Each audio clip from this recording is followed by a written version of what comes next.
తెలంగాణలో ఉండేటటువంటి బ్రాహ్మణ పరిషత్తుకి చైర్మన్ను వైస్ చైర్మన్లు ఇద్దరిని కూడా ఆంధ్ర ప్రాంతానికి సంబంధించిన వ్యక్తుల్ని ముఖ్యమంత్రి గారి పర్యవేక్షణలో కాంగ్రెస్ ప్రభుత్వం ఏర్పాటు చేయడాన్ని తెలంగాణ రక్షణ సేన చాలా తీవ్రంగా ఖండిస్తుంది.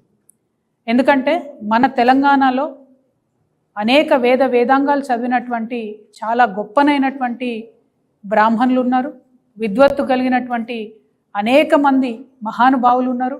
వారందరినీ కూడా పక్కన పెట్టి మన తెలంగాణ ప్రాంత బ్రాహ్మణుల దగ్గర దక్షత లేనట్టు, సమర్థత లేనట్టు, విద్వత్తు లేనట్టుగా పక్క రాష్ట్రం నుంచి తీసుకొని వచ్చి ఆంధ్ర ప్రాంతానికి సంబంధించిన వాళ్లకు పొలిటికల్ పోస్టులు ఇవ్వడాన్ని మేము తీవ్రంగా వ్యతిరేకిస్తున్నాము.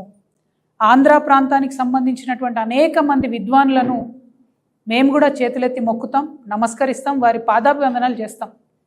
చాగంటి కోటేశ్వరరావు గారి గొంతు వినబడనటువంటి తెలంగాణ ఇల్లు ఉండదంటే అత్యశక్తి కాదు. కానీ పొలిటికల్ పోస్టులకు వచ్చేటప్పటికి మాత్రం తెలంగాణ ప్రాంత బ్రాహ్మణులకే ఇవ్వాలనేది మేము చాలా బలంగా డిమాండ్ చేస్తున్నాం.